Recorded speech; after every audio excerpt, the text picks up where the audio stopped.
we are now entitled, or we are now well poised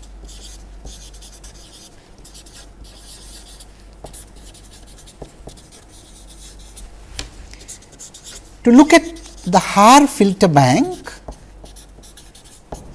in the frequency domain. And what do we mean by the frequency domain? With mod z equal to 1 or z equal to e raised to the power j omega.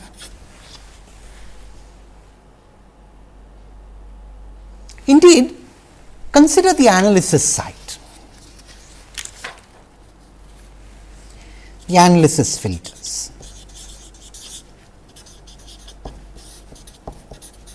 Both of them have a frequency response, obviously.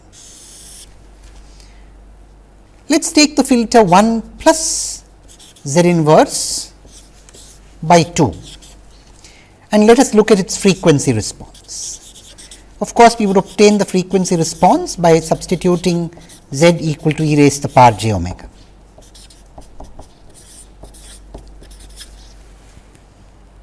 And that would give us 1 plus e raised to the power j omega by 2 minus j omega by 2 if you like.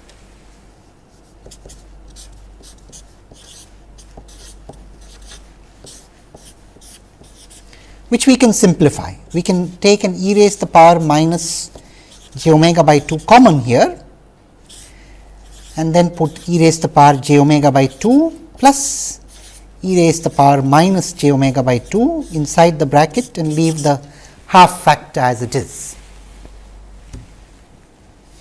So, this is what we have here. Now, recognize that this is essentially 2 times cos omega by 2. And therefore, we have half e raised to the power minus j omega by 2 times cos omega by 2, which gives us e raised to the power minus j omega by 2 times cos omega by 2. This is the frequency response. Let us sketch the magnitude and the phase of this frequency response and recall that for discrete systems, it is adequate to sketch the magnitude and phase, or for that matter to determine the magnitude and phase response in the region omega going from minus pi to plus pi. We do not need to go outside that range, because after all the frequency response is periodic with a period of 2 pi. So, whatever occurs between minus pi and pi is going to be repeated around every multiple of 2 pi.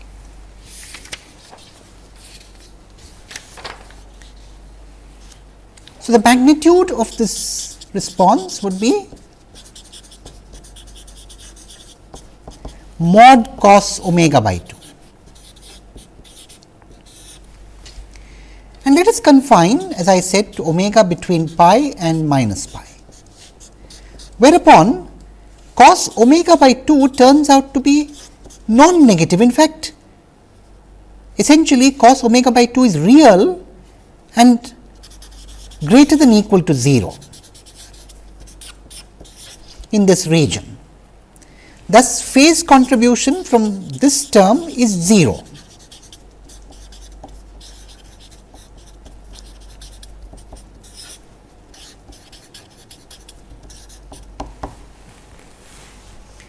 So, if you look at the overall frequency response here,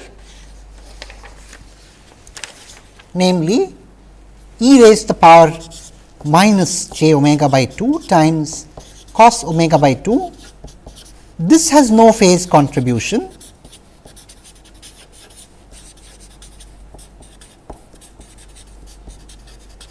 For minus pi less than equal to omega less than equal to plus pi, and the phase contribution comes only from here.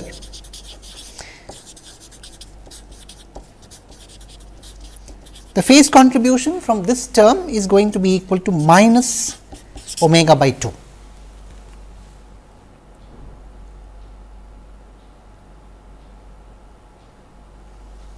So, now we can sketch the phase and magnitude contributions very clearly.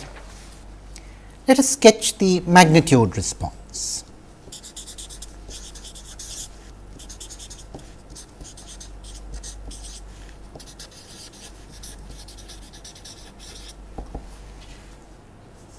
the magnitude again, this is a real filter. This is a filter with a real impulse response. Now, when an impulse response is real, the frequency response is conjugate symmetric. So, whatever is at omega is also at minus omega in magnitude, whatever is at omega in phase is the negative of what is there at minus omega in phase. So, we need only sketch the magnitude response and the phase response between 0 and pi. We can ignore minus pi to 0 because there is going to be conjugate symmetry. So, let us sketch it only between 0 and pi.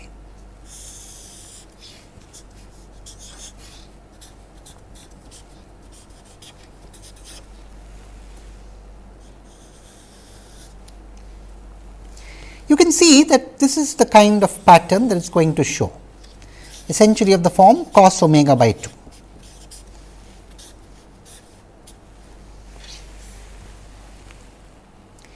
And for the moment, we can already see that this is something like a crude low pass filter.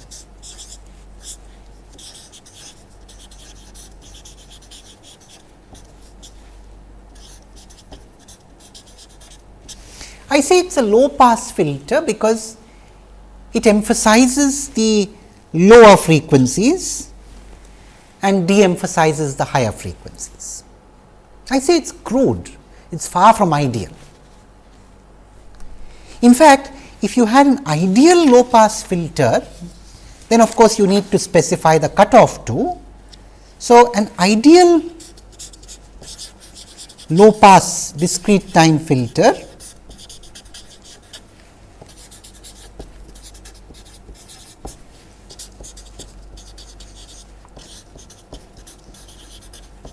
with a cutoff of pi by 2 would look something like this. I mean in the magnitude sense.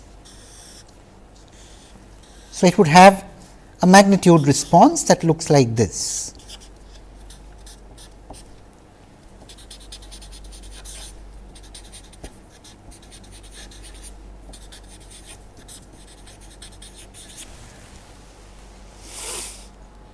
And ideally the phase response would be 0. So, it would be 1, the response itself would be 1 between 0 and pi by 2 and 0 between pi by 2 and pi, and of course, mirrored as it is between minus pi and 0. So, ideally we would have this magnitude and phase equal to 0. Where are we in reality? We are trying to replace this ideal filter here with this crude approximation to the low pass filter here. So, please remember, this is the ideal towards which we are striving, and this is where we have reached in some sense with this very simple Haar multi-resolution analysis or Haar filter bank.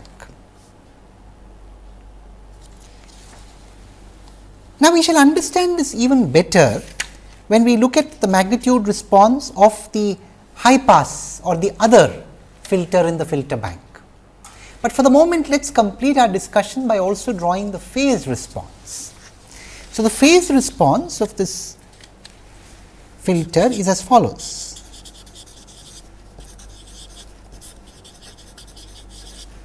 The phase response, as we noted, was minus omega by 2. So, in the region from 0 to pi,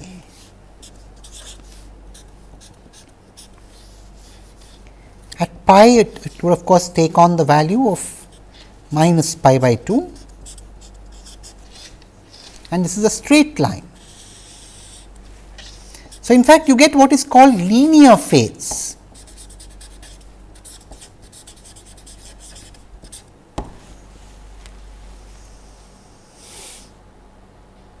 Now, linear phase is something very attractive in discrete time signal processing.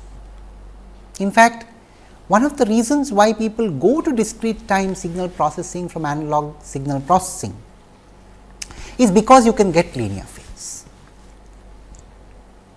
Why is linear phase important? Let us spend a minute in reflecting on this. You see, what does the phase response denote? Or for that matter, what does the frequency response denote? The frequency response tells us what happens to a sine wave when it passes through the system. So, in fact, to understand this better, let us go to continuous time first. Suppose we fed a sine wave, let us say cos omega naught t plus phi naught times a naught. So, amplitude a naught, frequency capital omega naught, phase phi naught, to a continuous system, to a continuous time filter.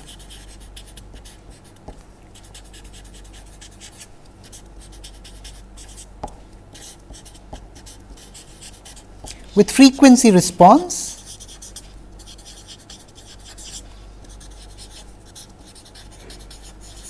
let us say h as a function of omega, what would come out? Very simple. You would evaluate the frequency. This is of course a complex number as a function of capital omega. You would evaluate this at omega equal to omega naught. The magnitude would multiply the magnitude, the angle would add to the angle here. So, in other words, what would come out is mod h evaluated at omega naught, a naught cos omega naught t plus phi naught plus angle of h evaluated at omega naught.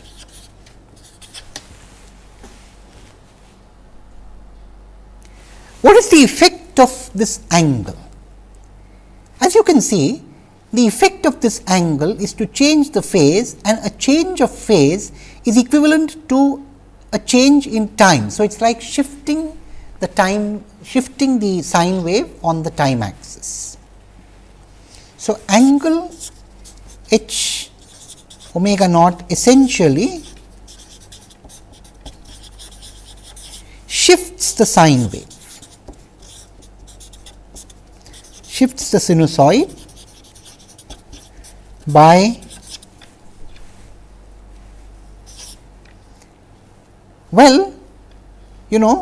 t is to be replaced by t plus something, and that plus something is given by this divided by omega. So, I mean, let us write it out explicitly that way. Let us reason out what it should be explicitly. So, we will rewrite that expression. We will write it as mod h omega naught times a naught cos, we will keep phi naught as it is, we will take omega naught common, and then we will write t plus the angle of h omega naught divided by omega naught. I am sorry, well, I will write omega naught t plus this into omega naught. So, again you have angle here. So, this into omega naught, I will write it this way. So, now I can rewrite. So, forgetting about this part, see this part is essentially a change of magnitude, it is only this part which I wish to focus on. T has been replaced by t plus angle h omega naught by omega naught. So, essentially this quantity angle h omega naught divided by omega naught is like a time shift. Is that right? It is an important observation we make.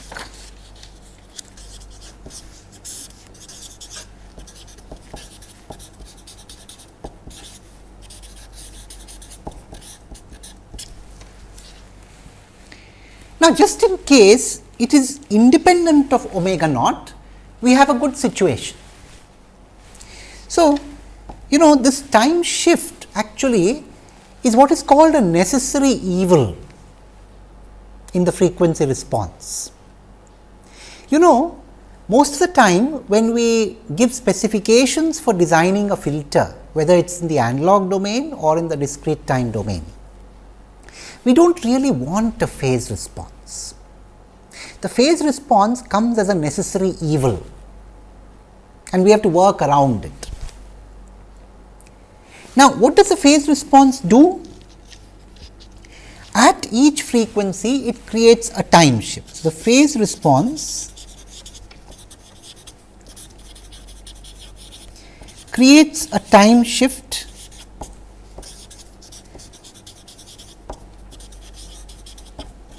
dependent on frequency.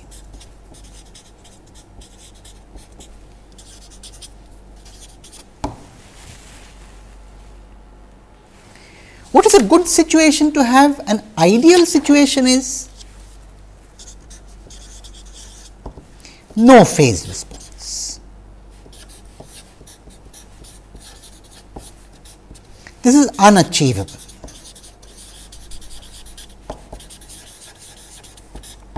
In fact, it is unachievable because of causality. If you want the filters to be causal, then you cannot ask for zero phase. Incidentally, that is why you can use zero phase filters in dealing with images, in dealing with two-dimensional data. Because in two-dimensional data, causality is not an important requirement. But when you are dealing with one-dimensional data in time, causality is essential. You cannot avoid it, and therefore, you cannot avoid a phase response either. Now, if you must live with a phase response, what kind of a phase response would you like to live with? You would like to make sure the phase response does not treat different frequencies differently. So, if it has to shift a sine wave in time, so be it, but then shift all sine waves by the same time, and that is exactly what we are saying when we talk about linear phase. Linear phase means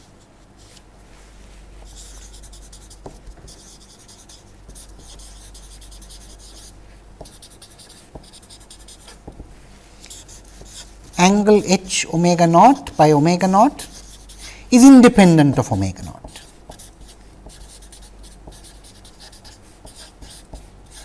That means it is a constant. Let us say it is some tau or tau naught if you like, which means that the angle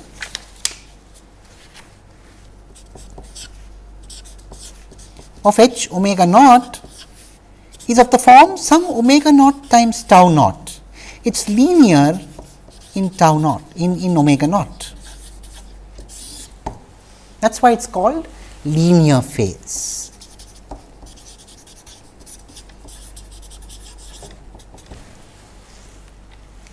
Now, this is what I am trying to emphasize at this point. This very simple filter bank, the Haar filter bank, has this beautiful property of linear phase. By the way, this is something unusual in filter banks. It is not easy to design filter banks of larger order with linear phase. In fact, only one class of filter banks has this property. Linear phase in some sense has to be compromised with something else. So, in the Haar you can have your cake and eat it too. So, you can have linear phase, you can have orthogonality. But later we will see that if you want to get something else out of your filter bank, if your filter bank must be better in some sense, you have to sacrifice linear phase.